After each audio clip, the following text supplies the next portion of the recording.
Lovely Alex. Hello and welcome to Chattergate Podcast, where we, break down and review a movie, and try to have a bit of fun along the way, like we just did then. Laughing at Alex burping. Yeah, comedy. The best comedy I can do. I'm your host. Alex. I'm your host, Drinking Thomas Hughes. Hi, I'm Andy, and I'm okay. If you couldn't tell, Hayden's still here as usual, and Alex is once again back. Always interrupting each other left, right, and centre. Yep. Because today that's our dynamic. Today we're discussing Transformers, released in 2007 and serving as the launch pad for the so far 6-movie franchise. With 6 movies. Yeah, 6 movies. There's more to come. It's of course based on the Hasbro toy line, which is also animation over the many years. But this is the first time it's live action and directed by Michael Bay. Explosions, boobs, slow motion. That guy. He also directed Armageddon and Bad Boys, just to name 2 of his movies, since we're going to be covering him for the next month or so. So one by one. Oh gosh, a lot of movies. And say you wouldn't think he directed Armageddon. It's not like they fucking plugged it in this movie at one point. Totally not. Anyway, don't talk about that. Let's dive into this, shall we? And obviously, but for a film, obviously, it's got a Michael Bay touch, of course, slow motion explosions, yada yada, Megan Fox. But obviously, for the fact that most of your fucking cast are CGI, for a 2007 movie, the CGI is fucking superb.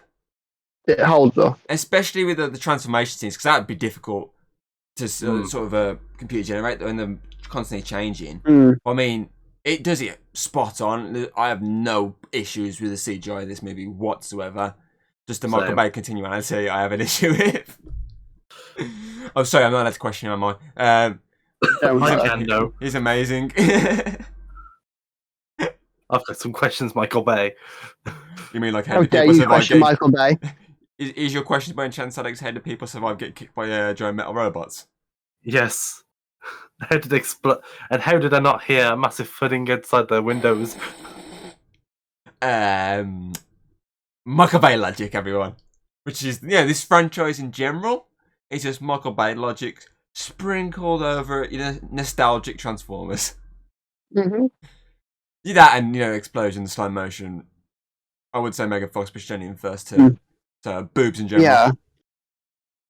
But let's be honest, she's a staple of the films, even if she's only 2 films. Everyone's good. All everyone remembers from Transformers is that one good thing. Is that a hint at something later on, Hayden?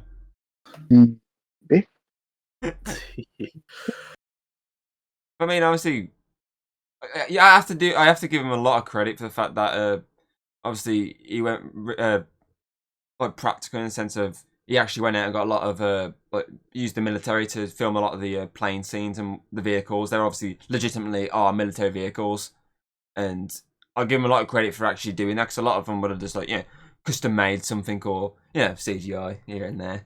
But I mean, I'll give him credit for actually utilising actual military personnel and vehicles, because obviously the personnel are actually in the film as well. A lot of the soldiers aren't actors; they actually are pretty much soldiers, if I remember correctly. Can tell. So you have to give him credit for being real, basically. More authentic. Yeah. She's not being afraid to go the extra mile to make it at least that much more better. I would say, because obviously there's a few scenes as well where, especially the small frenzy, obviously that's a legitimate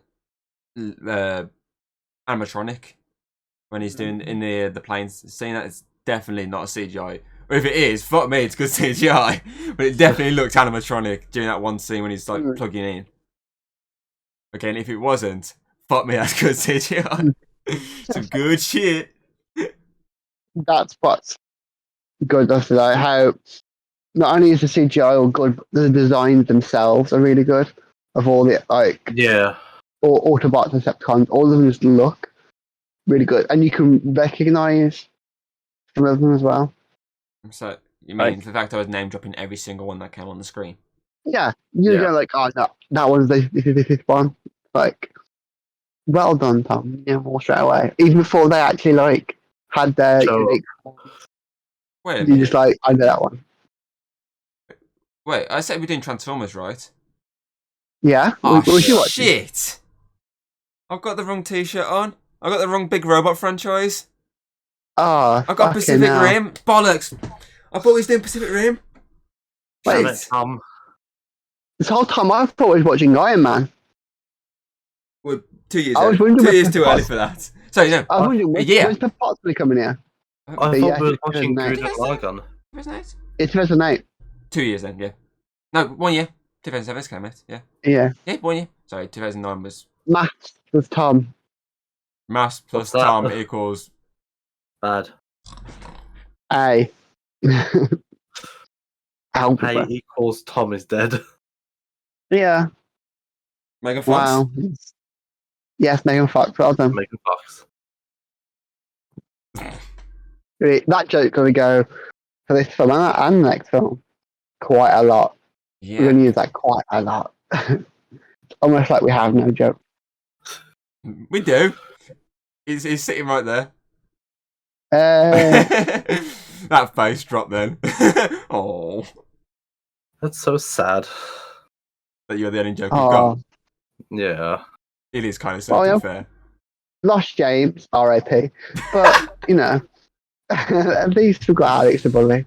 I never know. So, yeah. I kept saying I was going to bring some up during this recording. I've managed to find an old Transformers book I had. Oh. It's a bit dented, if you can't tell by the fact. What the fuck have you been using it for? I found it stuffed in something. It's a little reading book. It's like when I say, I can read. Reading with help. Level 2. Level 2 this is. You do I need think help. out of all the questionable things that Michael Bay has done, yeah, this one's the furthest out of reach that Tom can read. Yeah. The Decepticons fight. You didn't even tell that's not a Transformers book. That's actually a My Little Pony book. You can't even tell. I was wondering why the picture inside looked different. I wonder what this definitely wasn't how I was using some of the names as well. There's definitely no names in this book. Oh yeah, Katie went cheating. I swear I got I bought one somewhere as well. Mm. That's probably as fucked up as this one. I got this on holiday actually. I got a novel for the second film. Oh, novel. I don't have anything Transformers, but I've still got a sonic screwdriver. I've got Pokemon. We're doing Transformers, guys. It's not other franchises. Pokemon. I've got an Iron Man figure. No, excuse me. I'm going to try and read again. Pokemon. You can't read. But yeah, designs, they're good. You gotta love them. I do like how it's very modern. It's completely not Alex, okay? But I like how the designs all modernised. Yeah, modernised it. They all look sleek. You know what I mean? Modernised it with product placements and Xbox is and they left, right, don't look centre. chunky as hell. That's what I like. They don't look chunky. And they weren't obviously made for toys. They were designed for, we want to make a cool fucking film. Let's make them look cool. Like, it's a cool concept if you think about it. Like, massive robots that turn into cars. Yeah. Turn into things, because there is animal ones as well. And... yeah. Yes, they transform. But have they made that into a movie yet? They're going to, apparently. There was a dinosaur one. Oh, I cannot wait for that one. There's also that tiger creek, that panther, whatever the fuck it is in the second one. But, yeah, the one with guns on it. T'Challa? Yeah, T'Challa is in the second one. Oh, wow. Man, the amount of Marvel actors in this franchise. Oh, but obviously, in terms of characters, obviously some of them are, you've basically written them out, especially like the soldiers and that. But I mean, I think a lot of the characters are very likable in this movie. If you watch a lot of films, especially like something like this, an adaptation, a lot of times you can find characters are shitly like transferred. Obviously, these aren't transferred from anything. These are obviously the name Witwick is from the Transformers franchise, but obviously most of the characters are literally just like made for this movie. But a lot of them are likable. Obviously, Sam is a very likable character who develops over 3 films. Obviously, Megan Fox boobies, likable. McKelly was pretty good. They're fucking the military guy, the one who basically becomes like the comic relief over the course of 3 films. He's a good origin in this. Fucking I've got his name written down. Hold on. Clem, obviously the computer guy. He comes in and makes like an impact instantly, and especially his cousin, and he's dancing and gets rubber tackled into the fucking pool. Grandma, drink your prune juice. Ron and Judy, obviously the mum and dad, obviously they are just like the standout as well. Like, that's fucking amazing. Trying to think of some other characters. The guy early on, the car salesman. He's like, "Hey, Grandma!" Oh, that scene. That was like one of my early recognitions of this movie, because when this first came out, I think it was obviously when it came out to like DVD and whatnot. I think I was with my dad at the time, and I was at my granddad's house, and my cousin was there, and he went to do something, and he put the film on for me and my cousin, and me and my cousin the entire like day kept going, just kept turning around to each other, going, "Hey, Grandma!" Oh, like, the entire day, just kept shouting like across the room, sticking our fingers up at each other. So I just had this really good recognition of that moment from this movie, and obviously he said the "Hey, the prune juice scene." It's my Left 4 Dead. I literally have a mod on the chainsaw which says it every time you rev the chainsaw up. So there's a lot of impactful moments that I've got really fond memories of in this film. Obviously, as I say, there's some questionable choices. You know, Michael Bay logic here and there, like how can you survive getting kicked by a transformer, stuff like that. But you know, I'll give him Michael Bay credit for being the guy that got flicked by a transformer. Yeah, but they also, I think, like most like big action films, they won't take the time to build up the characters. So this has got like 2 hours, 10 minutes, I think this film is. Yeah. Whereas this one, it just doesn't it? It builds up a lot of the characters. Wait, it was 2 hours. We learn a lot about Sam. We learn a lot about like Michaela, but most importantly, there's the whole scene where it's just pure comedy between the parents and him. Were you masturbating? Quite short. Yeah, the entire scene was dragged out, but it was perfect. That's a father and son thing. I just love the dad though, especially the earthquake scenes. Earthquake! How'd you get over there so quick? And then it's that one bit when he zooms outside and all you hear is, "Get out the tub!" Because he's jumped in the tub. He's dirty in there. It is great. I really enjoyed it. So this is the comedy in this movie. Yeah, it's one of obviously the best things of the Transformers franchise. Usually the comedy. It usually nails the humour. The comedy and the design. Yeah. Obviously, the action's quite it's like quick cuts. A lot of times, like the angling's a bit weird at times, but it's still, you know, you can still actually see what's going on. It's not as if it's like too fast paced. It's just obviously one moment it's some action sequence. It takes time to like showcase. Like the one with Ironhide when he shoots off the ground and it starts blasting. It shows obviously focus on him and obviously the impacts. And there's a few other scenes where choreography. Yeah, there's a few other scenes obviously where it's like the angling's a bit off and you're like, okay, what's going on here? But I think overall it is a very action-packed, well-done movie. Yeah. Especially for the time. Yeah, 2007, because obviously this is pre like Marvel coming into the big screen properly. Yeah. This is realistically, then again, obviously you had X-Men and that before, but I mean realistically, Spider-Man. This is like one of the first sort of major franchises, major temples that is actually stood the longest essentially, because obviously X-Men they're finished now, the Fox ones. Good Disney. So technically speaking, this is like the longest standing of the franchises essentially. It's been going since 2007. It's still going. There's Transformers movie in development. They've literally just hired some people. They've hired 2 directors to do it. I swear they have. Or 1. Basically, they hired some people to do it, and I think it's carrying on the main franchise. So it's going to be the first like main like entry. It's not a prequel. It's not going to be Michael Bay involved. Obviously, as I said, there's rumours that Beast Wars is still in active development, which needs to happen because Beast Wars is the best and pinnacle of the Transformers franchise. I need to see my Optimus Prime as a gorilla, and I need to see my Megatron as a fucking T-Rex. I need to see these. I need them in big screen live action because that would be fucking amazing.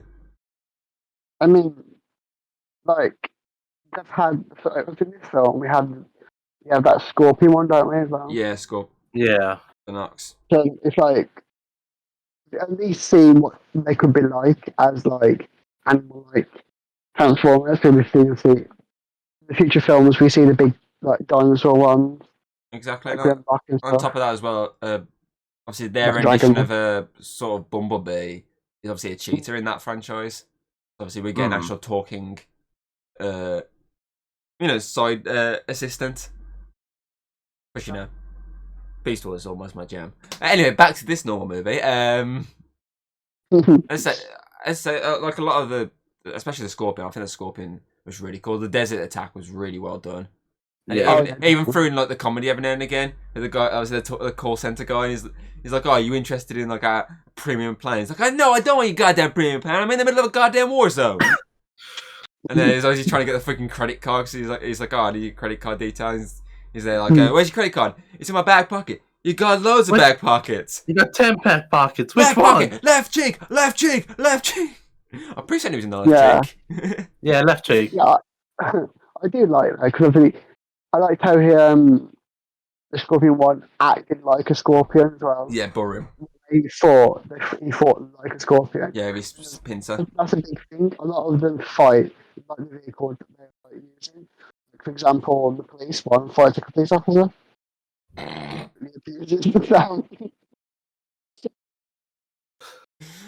also like the thing that you pointed out as well.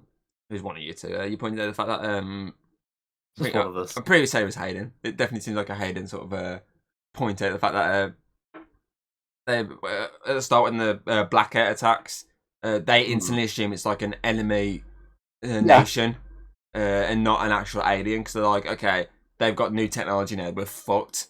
Someone needs to deal with this. So that's quite cool. Like, look at that situation. Yeah, and I'll see how their first reaction is, oh, it's got to be like North Korea or China or someone other thing. Because I don't think of like aliens. Yeah, because obviously they're like, North Korea's moving the ships, and the one who fucking plays Patsy, Rachel Taylor, I believe her name is in real life. She's instantly like, they're moving their ships because you're moving the ships. Yeah, they're panicking. Reacting. It's not as if they're like doing it straight off the bat. They're really literally reacting to you reacting. Seeing their reaction as, they're the ones doing it.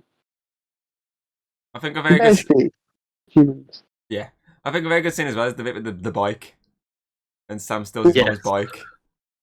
He's pedaling down the street trying to chase after his car. No, doesn't he get chased by the car with that one? Yeah, because he loses his bike. His car. The night before because he gets outside and he starts chasing him. He gets on the bike, pedals away, runs into the cop car. Cop car transforms. Bumblebee transforms. Big fight. Bang, bang, bang. Yeah. But I do like with the car lot scene. I said the little reference to the old Bumblebee car next to the new, the Mark 1 model, I'm going to call it. Yeah. I did like the little reference and little callback there, especially with the fact that the guy gets in that car as well. He's like, "Oh, this is a good car. This is." And then Bumblebee's just like, smashes in. And I love his reaction. He's like, "Oh man, can you just go get a hammer and just start undenting this car so we can sell it again?" That weird laugh. That weird laugh. Yeah, that fucking. It reminds me of what fucking thing he was doing in the second Teenage Mutant Ninja Turtle movie, but obviously because it's not all the way through the movie, it's not as annoying. Tyler Perry in that when he does that weird. It reminds me of that, but obviously because that's not throughout the movie, it's like this little segment. It is humorous. It's not overused. Less is more. Exactly. Unless it's slow motion, you need loads of those. Yeah. To be fair though, this doesn't have as much as you'd think it would. It has loads, but it's not like as much as well. As I said to you, at one scene when Lennox, I believe his name is, when he's sliding underneath Hold on, just Tank one. yeah, give me a sec. Bone Crusher was it? It was Blackout, you idiots. Yeah, when he's sliding the brawl and he's shooting up. Obviously, that would purely be Michael Bay's slow motion as he's like going. Yeah, it would have been, but it wasn't. It wasn't. It was like shot, and he's just him sliding underneath laughing, which was weird for a Michael Bay movie. But it's interesting that he didn't take the approach to slow motion because it's definitely a scene when it starts. You're like, slow motion coming up. It's gonna happen, huh? Yeah. What the fuck? As I said, in my head canon, Michael Bay was on a coffee break while doing that one. Yep. He wasn't there doing it. And when the premiere happened, he started beating the crap out of the guy who was actually doing the editing at that point. Why was it slow-mo? My headcanon as well, he had someone filming this fight as he was beating the crap out of him, and they slow-moed it at the time. Why wasn't it slow-mo? To evaluate, basically, it doesn't have as much slow motion as you would expect, but there is still slow motion. Yeah. And explosions. Yeah, and Fox and Megan Fox. Like the entire film, Megan Fox. Also, R.I.P. Jazz. Yeah. Oh, yeah. In the one last week, he got demoted to just getting like kidnapped and then eventually released. And then this one, he just gets demoted to doing a few tricks, being stereotypical, and then getting ripped in two. R.I.P. Jazz. Yeah. Yeah. Oh well, it's Frozen. I think I did like carcass aside. I was saying, the thing is with him that I did like the fact that he was like really fast moving, like he was so agile because obviously how small he was, but he literally is just like, yeah, bye. But one thing the whole time, fight what you do. Yeah, but one thing I do like as well is the fact that they kept the same Optimus voice actor. I said that obviously when watching it. Peter Cullen, obviously he is legitimately Optimus Prime, and it would feel weird without him voicing him, so I'll give him credit for keeping him. And obviously they changed the Megatron actor because Megatron's no longer Frank Welker, Scooby-Doo guy. Yeah. He's obviously the guy who plays Red Skull in Captain America: The First Avenger, and I can't remember his name. Hugo Weaving. That's it. Popped in my head. Obviously he's the voice of Megatron. I think he does an actually really good Megatron. He makes his voice sound really sinister. Obviously, if you look at a lot of the old Megatrons, it's never really that it's full on dark, sort of serious, like grindy voice. It's always like a normal sort of, in a sense, like to go head to head with. Yeah, but whereas this one, obviously, he's straight up like really like the anti-Optimus, his voices, like the complete opposite. Yeah, I do like that change. Obviously, eventually, you know, a few movies down the line, he gets fucking swapped out for Frank Welker, ironically. In the fourth film, obviously, because when it changed from Megatron to Galvatron, they changed the voice actor back to the fucking animated guy. So I do find that ironic. What I do like is, obviously, because when we watched that animated film, the first thing I noticed was it was the same voice from this one, like for Optimus Prime. And that is, for me, was quite, whoa. Actually, I didn't realise that he was always playing Optimus Prime. It'd be like if we all started watching Scooby-Doo from Mission Incorporated and Scooby-Doo films, thinking, definitely all of the psychic he's got to be. Yeah, and Velma was also in that. She's Hot Dog Water, wasn't she? Yes. Yeah, she was. But yeah, obviously that's the thing. I think they had to do it because they needed that point of people watching and going, wait a minute, I know that voice. What the fuck? That's the guy who plays Optimus in all the cartoons. They had to do it, in my opinion. Yeah. It wouldn't. I think it would. The only way it could work without him is if you got a big named actor, like someone who could do a really solid voice and like, carry a movie. But for the fact, like Sam Jackson, like Ryan Reynolds.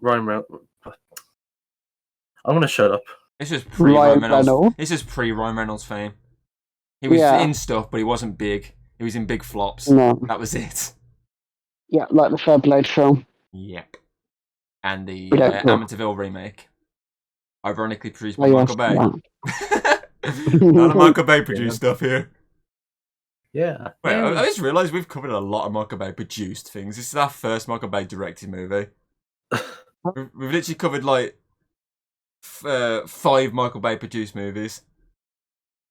I think, off the top of my head. This is our first actual directed by Michael Bay movie. And the irony is it had less slow motion. Yes. Had a lot of sexualization, but Yeah. a lot of explosions. But not as much slow motion. Yes, Alex, that's the sound of explosions in your mind. Not really, because they don't make that sound.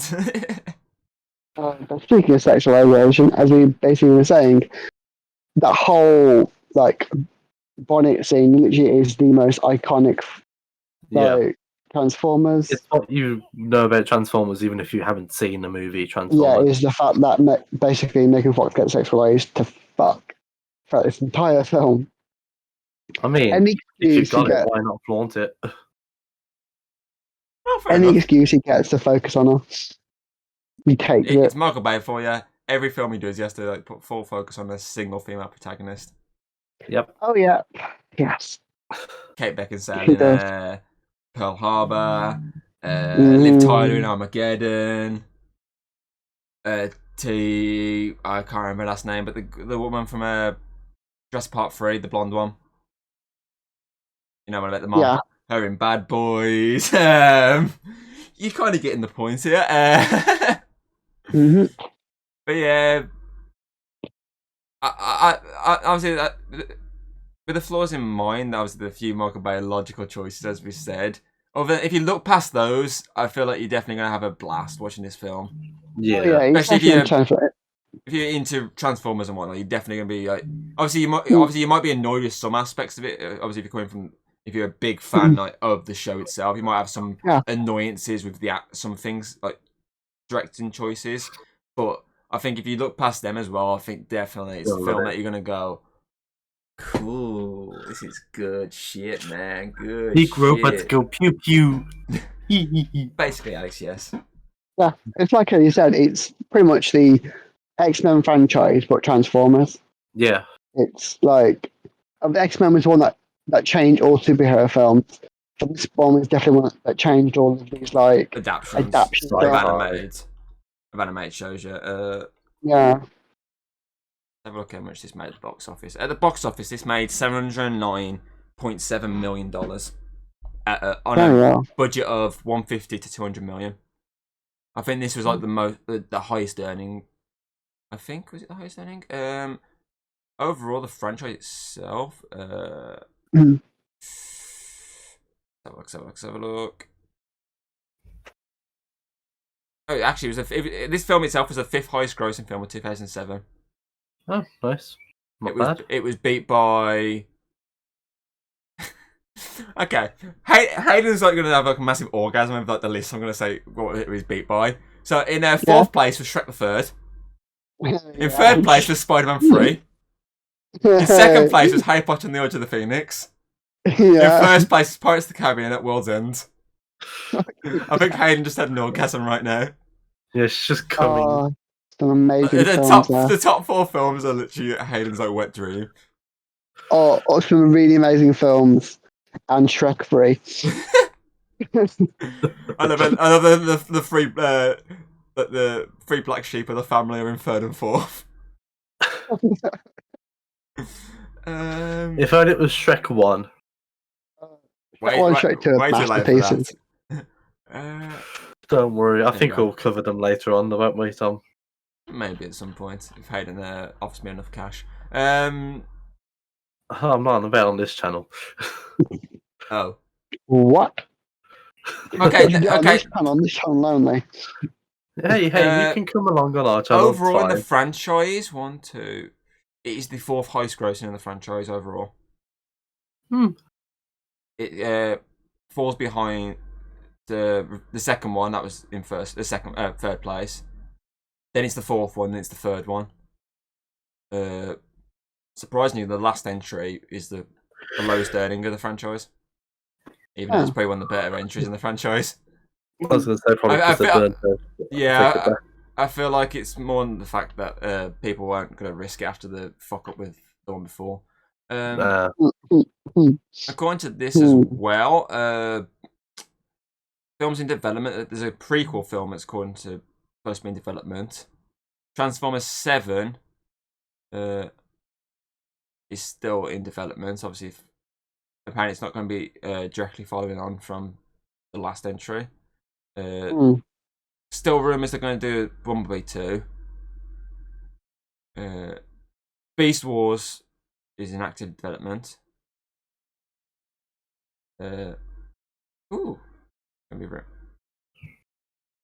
by him. And like a solo movie apparently about someone is in active development. So there's still Starscream. There's still a few movies that are gonna obviously in development. Obviously, for this be the first one overall, the franchise eventually has made very strong 4.84 billion overall. The franchise has with a combined budget of 1.107 billion.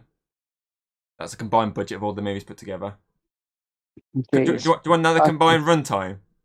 The combined runtime is 875 minutes, which is how many hours? 800 how many hours? Minutes, sorry. 875. It's apparently 14 and a half-ish hours. I'm going to waste 14 hours of my life watching these films. I mean, it's worth it if they're good. Well, they start strong and then dwindle, then pick up again. I think it's for the fact that with this being the first one, especially that we had this discussion with Teenage Mutant Ninja Turtles, being the first one, it wasn't stale, it was brand new, it was fresh. Yeah. Wow, this is amazing. Obviously, after a while, it starts getting repetitive.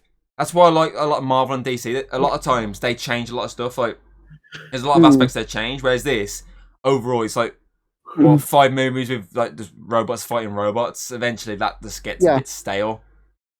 It's like Scooby Doo. The original Scooby Doo show with the same formula of pretty much just like them going to some place. Yeah. Oh no, bad guy. Oh no, unmasked bad guy. And then obviously it was getting quite stale. And then Mission Incorporated came along and changed things and made it more. Actually gave depth to the characters. And it became more interesting. And then we don't talk about people. And that's what like Bumblebee happened, I think. With Bumblebee, it made it as they shrunk down the cast and focused purely on one Autobot. They took a different approach. And that revitalised Transformers. There's only so many times you can watch explosion, slow motion, robot punching. Even if they change the characters, they're basically the exact same characters. Yeah. Just in a different part of the timeline. Different paint. But for the one that kicked it all off, it gets a thumbs up for me. Yeah, even the score, I think the score's got a good beat to it. Yeah. It's got that sort of bum, bum, bum, bum. I mean, like, I know at one point I saw both of us at one point, Alex, bobbing our heads constantly. Yeah. But I did find it funny that I was reading it just actually when I was looking through the stuff. Obviously the end credit song is obviously a Linkin Park song, which is one of the two that ends up getting used. But it's funny because Megan Fox, the main reason they got involved in this franchise. Apparently, according to this thing I was reading, she went to like a concert and they met her backstage and they're like, "Oh, but how are you doing Transformers? You're intention to get our like song in your movie," and took it to Michael Bay, and eventually they put it in the end credits.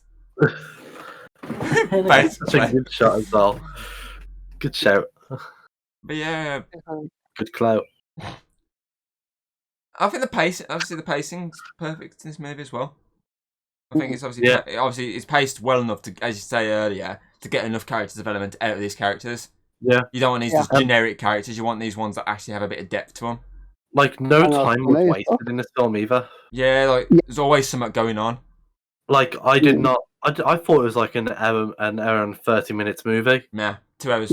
It's like one of the shorter ones as well. It's not the shortest. I think Bumblebee's the shortest, but it's one of the shortest. Yeah, like it knows when to drag a scene on and when to stop. Yeah, which is really good. So that's why it's improved from the last week's episode that we watched, the movie of. Oh yeah, definitely.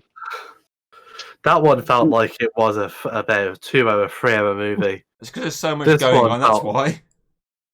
There's so much going on that you can't follow. Whereas Explain this this one has so many things going on, which you could follow. Yes, because this one actually had a plot and not just tried to be like a giant episode that crammed everything into one and just went by nostalgia. Exactly.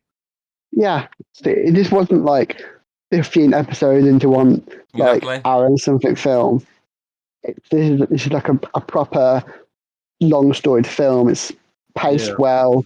That you don't have to watch anything to get into. You can just jump straight into it. Yeah, because it starts off, it explains who they are. Exactly. I mean, it's like any Pokemon movie. No, I'm not Pokemon Heroes. That still showed you what it was. I had to go there. You slam mine, I slam yours. Exactly. Okay. That's how it works then, Tom. Uh-oh. Okay. I think I've said my piece. I think it's a great film.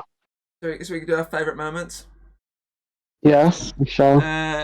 I was decisive here. I did like the desert scene, but after something I spoke about during the movie, I'm going to give it to when Sam kills Megatron. For the fact that was probably one of the smartest character decisions you can ever see in the movie. Because the fact that he knew, thanks to Prime telling him, if he put the cube in him, he'd die. So he obviously went, okay, well, why don't I just give it to Megatron? There you go, bitch, die. That is probably one of the smartest sort of character decisions you could ever find in a movie. So I'm definitely going to give it to that scene. Yeah. I'd give it the entire, like, you masturbating scene, because truly, that is comedy fucking genius. The way, because it was like I said, it was dragged, but it was like done in the way where it felt entertaining for the entire moment, and they could have just cut it really quickly and like, were you masturbating? Like, no, mom, and then cut that scene. But instead, they dragged the whole thing. They had all the Autobots going around trying to hide from the parents, and the parents' reaction to them moving. Oh no, Earthquake's fucking brilliant. And then finally finding Megan Fox hiding.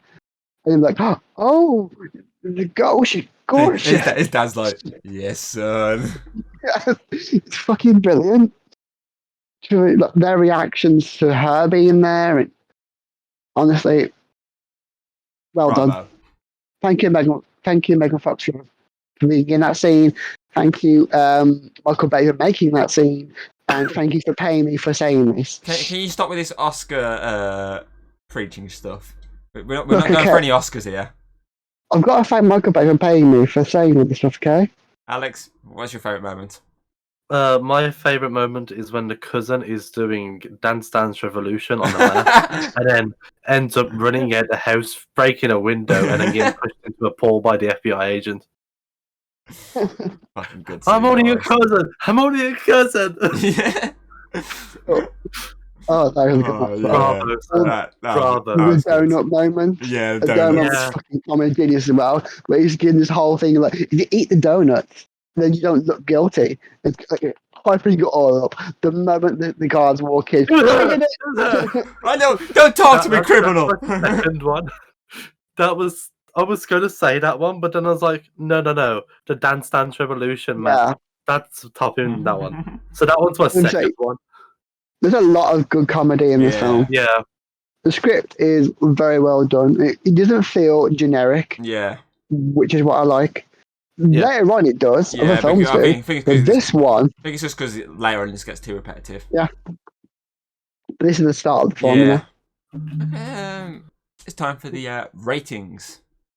Mm-hmm. Obviously, I think it's got some good cinematography at times. The score's good. Special effects, outstanding. Action, I say, hit and miss.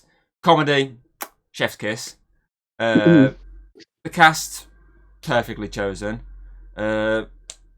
Obviously, there's those few moments of, how can you survive getting kicked by a transform, which kind of dwindles it at times. So I feel like an 8 out of 10 from me is probably a good scoring, because I feel like there is one movie that I could go a bit higher with, and you know that one, because it reiterates the franchise. So I think 8 out of 10, it's definitely mine. Yeah, I agree.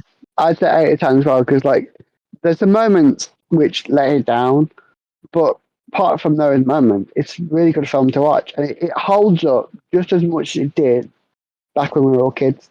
Yeah. So 8 out of 10, pretty well done. And hey, at least not the animated film we watched last week. I can't think of anything to slam Hayden with. Oh, kinky. Yeah, but that was an actually decent film. I can only slam you with Pokemon Heroes because I didn't like it. But I didn't mind Dora, so I can't fucking slam it. On record, Dora was a good film. Thank you for that, Tom. No, I found it very disappointing in this film. So I was very disappointed. It was very shit. I'm going to give it a 1 out of 10, but I'm going to round it up to an 8. What kind of fucking James logic is this? But yeah, I'm just taking that logic to the extreme. I found this film very good. It was actually pretty decent, I'm not going to lie. And going up against like films that I've watched recently, it's good. Especially for a 2007 flick. Oh, yeah, definitely. A year that included Shrek 3, Spider-Man 3. Like I said, and the Simpsons movie, I might add. The fact that it holds up now. That was in the top 10, FYI. Okay. Very good. Okay, so that gives Transformers 2007. I'm just going to add that there so people don't get confused. A Chattercave overall rating of. I feel like it's a 9 rounded all the way down to a 1, then rounded back up to an 8 exactly. But then it's also rounded up to about 20, but it's also back rounded down to a 0. But let's do some math. 8 plus 8 plus 8 divided by 3 equals 8. I think, I don't know about you guys, but I think it might be 8. No, it's an 8.1. 8? It's kind of ringing a bell. Yeah, fuck it. It's my logic, so yeah, definitely it's an 8 out of 10. 8 and an 8, so sick on the floor. It's my channel logic, it's definitely an 8. It could be 7 though, because 7, 8, 9. Yeah.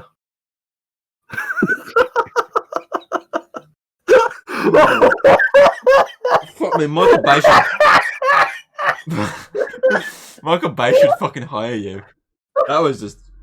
Oh. Is he okay? I think he's dead. I'm just going to quickly carry on. To the Just Cave MVP Award, and the winner of the MVP Award, unanimously decided by all three of us, is Glenn Whiteman, played by Anthony Anderson, because I've never known a character to make such an impact and have like such a small role. He like just comes in that one scene, does the grandma shouting, has a go at his cousin when he's playing dance. He's like dance revolutioning, and then the whole donut scene and the whole Wolverine scene as well. He's like, oh, Freddy Krueger's been here. Nah, it's not Freddy Krueger. He has all these claws. That's Wolverine. He's definitely a character that's a standout of this movie. Definitely. It's a fun character. Mm-hmm. And talking of fun characters, the runner-ups, because we can't do one without the other again, is obviously Ron and Judy Witwicky, played by Kevin Dunn and Judy White, because they bounce off each other so well. Their comedy, especially say that the whole bedroom scene, the masturbation joke, is just chef's kiss. Yeah. Spot on. And I think we move on to the Michael Bay Awards. What's got the Michael Bay Award this week?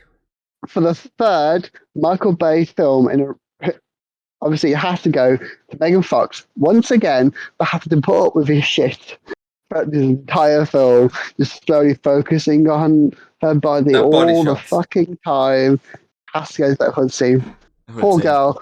I feel sorry for her, and if Michael Bay is hearing this, I didn't say this. Please keep paying me money. It was Craig. Okay. So my question of the day, if you can think of some off the top of your head, what other Hasbro toy line would you like to see get like this big screen treatment, live action wise? I mean, not animated, because there is. If you're gonna say My Little Pony, that's already had an animated one. So like, I mean, like live action, like in this sort of vein. I was going to say a live action My Little Pony. or I don't know if it is Hasbro, but a live action Care Bear. Yeah, but like they're proper like bears, and like one evil bear is killing all the other bears. That'd be cool. Or just Mr. Potato Head.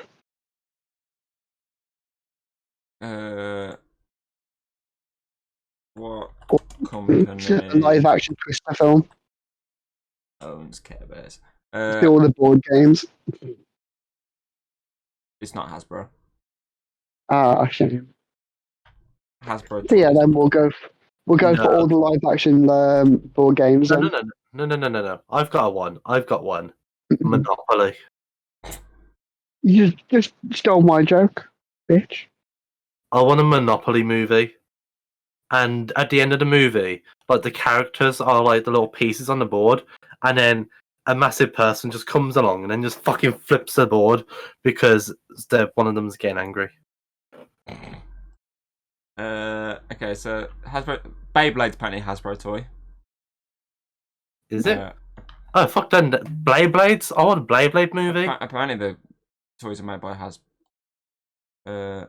Or Bakugan. Apparently it's very Hasbro began to sell Beyblade's toys. I think they own like the international rights to it. Like, okay, that's still the same. What else they got? They also have. It's going for like a massive list here of shit. Trying to find something that like jumps out that I can go. Oh, this one. This would be funny. No. Furby's obviously, which was obviously referenced in this. That's Hasbro. That could be a horror film. I mean, like the one in that fucking animated film. Yeah. Yeah. The Mitchell versus Machines. A Nerf movie. That's what I was going to go with before I thought of Monopoly. Yeah. That's just a miniature film, but with harmless bullets. Exactly. It could be like a task force. They're called Task Force Nerf. Task Force Nerf, yeah. Yeah, the whole point between them is that they don't actually kill. They only subdue. They're nerfed. They can't kill people. Perfect. They've got the night gun from S.H.I.E.L.D. Like that's what the bullets do. They knock people out. Michael Bay, make us this movie. Thank you. Okay, I think that covers it for this week. That's it for Chat Cave Podcast. Join us next week as we take a look at the second of the Transformers movies, Transformers: Revenge of the Fallen. The one I actually went to cinema to watch. One of 3 movies in this franchise I went to see in cinema. Yeah, the last time I seen Megan Fox in these films. Because you went up to the Teenage Mutant Ninja Turtles, which we already did. Yeah, but we've already watched those. Exactly. So for the last time we'll see her. We've got to do some more of her films, just to make up for all the Michael Bay films I've done. Okay, because I feel sorry for her now. I know she was in a film with Lindsay Lohan, the Disney film. I remember that. I've been your host, Drag King Thomas Hughes. I've been Geeky Bear. Yeah, that's him. That's been Hayden crying over Megan Fox. Jennifer's Body. There's one. Jennifer's Body. Go in it.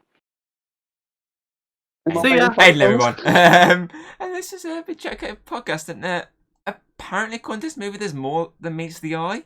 Apparently. What the fuck's that mean? Oh God! It's not Michael Bay. It's Quentin Tarantino. My feet! No! No.